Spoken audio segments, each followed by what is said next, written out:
Good afternoon, Real Life Radio listeners. This is Jennifer with your Community Connection Corner here on your Catholic station, Real Life Radio 1380 and 94.9 FM.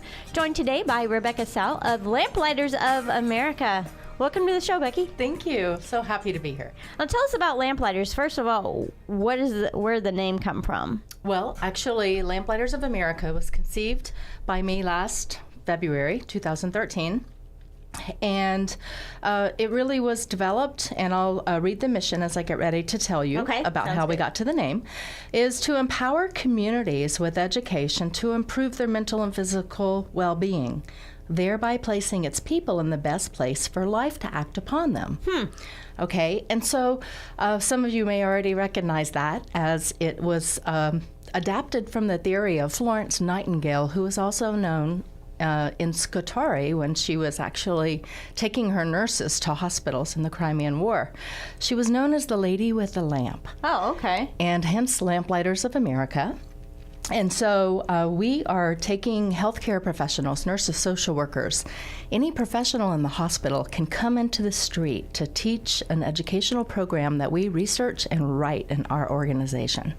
Our first curriculum, called Healthy Loving Leads to Healthy Minds, has 3 segments, and it is psychosocial development using Erickson's theory on the 8 stages of development, and that goes from birth to death. All the way through the elderly ages. Cover it all. Yes, we do. And the second portion of that is emotional child maltreatment and the mental health repercussions in adulthood and how our past impacts our present. And then the other part of that and the last part of it is the stress response and how if we as individuals can recognize when we're entering a stress response, and every single one of us have a stress response. Some of us have a lower threshold for stress, and others have a higher threshold. Right. And it also depends on the situation.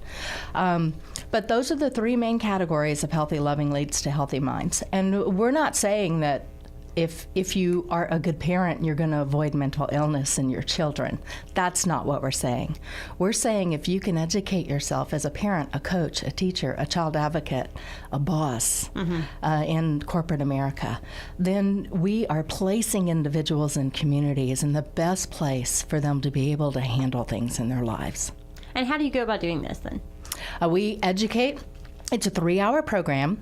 It is some lecture, but it's really interactive where we get people up and are able to walk about the room and write on boards, telling what you think certain stages are. And because when you're active, you learn better. When your body's moving and you participate and you have an idea and then all of a sudden you learn something and then you change your idea, that really creates a good learning pattern. And so it's interactive. It's 3 hours. It can be done in 1 3-hour session, or if we go into a corporate sector and they want to do 3 1-hour sessions, that can also be done. So you're doing this with a wide variety of people and sectors as well. You can do nonprofit, you can do corporate, you can do families. We really can. There are 3 major demographics for this. Right. The nonprofit, the general community, and corporate America. There you go. General community. That's what I Right. Exactly. Exactly. So what's your background, Becky? How did this come about? Well, wow. That could take a whole show, but I'll try to knock it down. I am a registered nurse and have been nursing for 24 years. And before I became a nurse, I wanted to be a labor and delivery nurse. And my Lamaze instructor, when I had my daughter in 1986, just inspired me so much in the way she spoke clinically about the patients she cared for in the labor and delivery suite.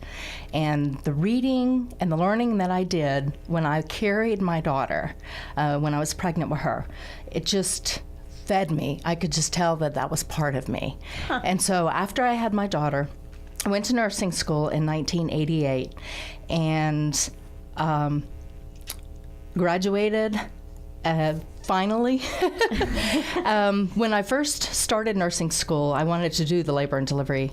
And when I got to the labor and delivery rotation, I thought to myself, oh no, I can't do this 12 hours a day. I was like, oh no, I made a mistake. And so after that semester, the following semester in the last year of the 2-year program, I took care of my first trauma victim from a multiple trauma from a motor vehicle collision.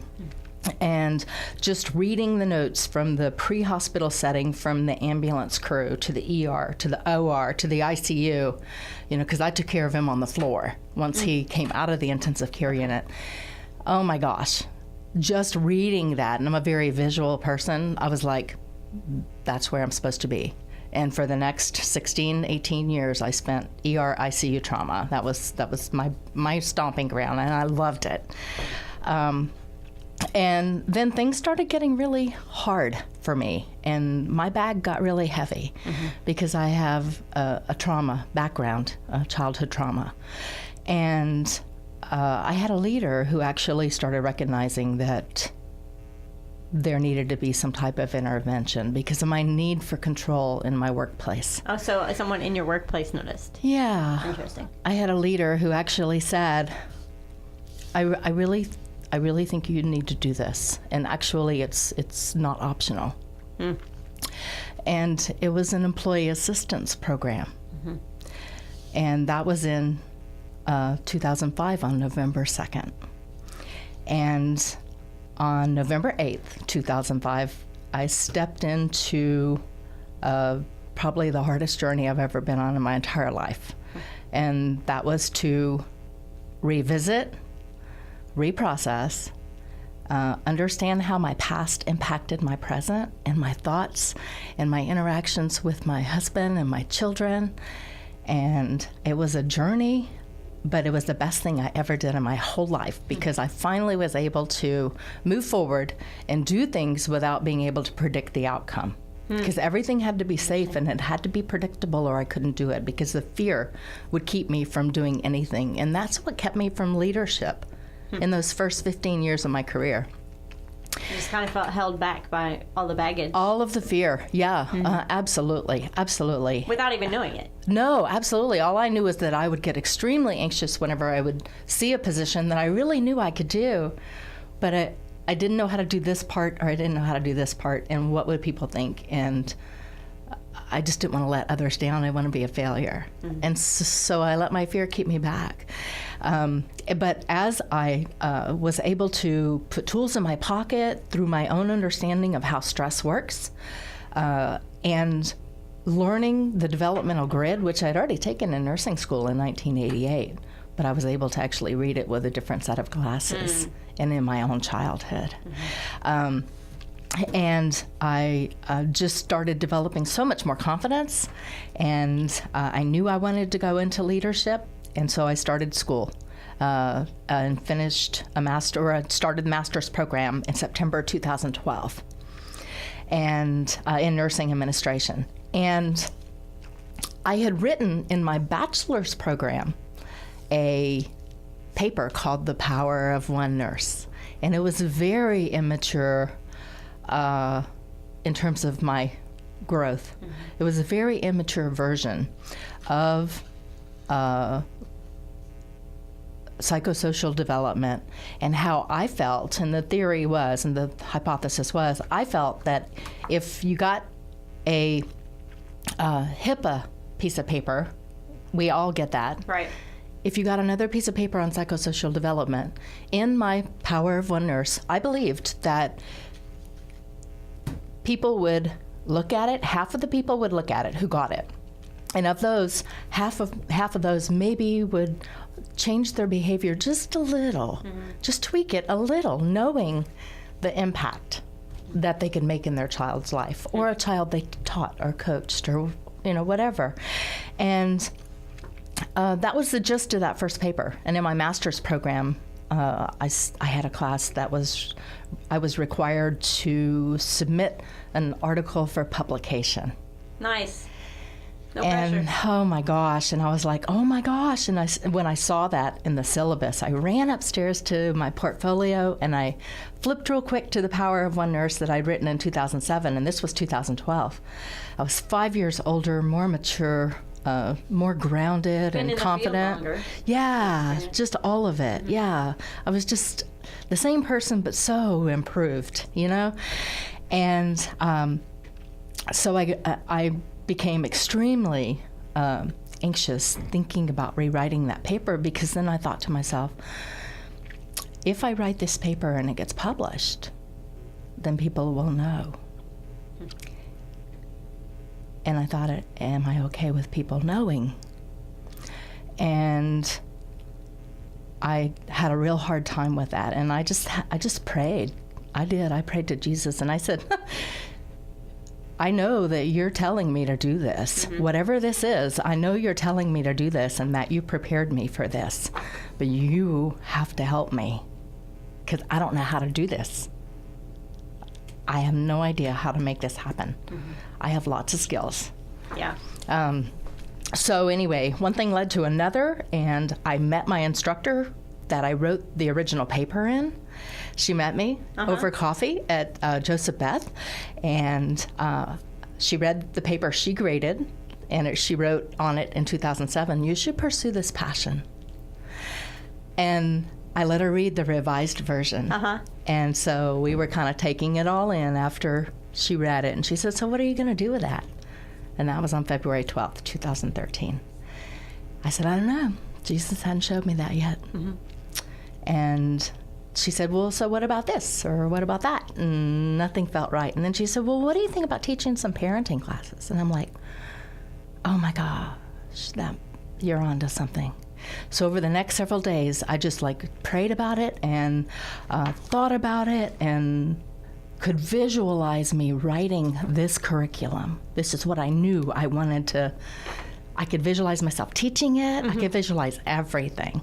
And I was just entering biostatistics and epidemiology in my nursing program. And we started doing research and stuff like that, and a lit search. And I was like, oh my God, my program is going right along with what I need to do with this. Mm. And so I just dove into school, and I did a lit search on it, and I wrote the curriculum. On February 20th, I saw the vision for Lamplighters of America. And within a month, we had a board meeting with 8 board members. And it's so funny because I took a little brochure that I still have to our accountant, our family accountant. Mm-hmm. And I said, so Mark, what do you think? And he looks at the brochure and he says, "This is nonprofit." I'm like, okay, what's that? What does that mean? I know, exactly. And so, literally, I have, with the help of other people who believe in me and believe in the mission, we have built this grassroots nonprofit from a blank piece of paper. Well, Becky, when we come back from the break, we can talk more about Lamplighters of America and how we can get involved. But before we do that, can you quickly tell folks how to find you? Yes. Our website is www.lamplightersofamerica.org, and all of our classes are there. You can register for a class. There's 3 different demographics: the general community, empowering women in business, and empowering men in business. So those are the 3 programs that are available now. They're all the same curriculum, but with a different twist, depending on which demographic we're talking about. All right. More to come on your Catholic station, Real Life Radio 1380, 94.9 FM. I'm Jennifer with your Community Connection Corner.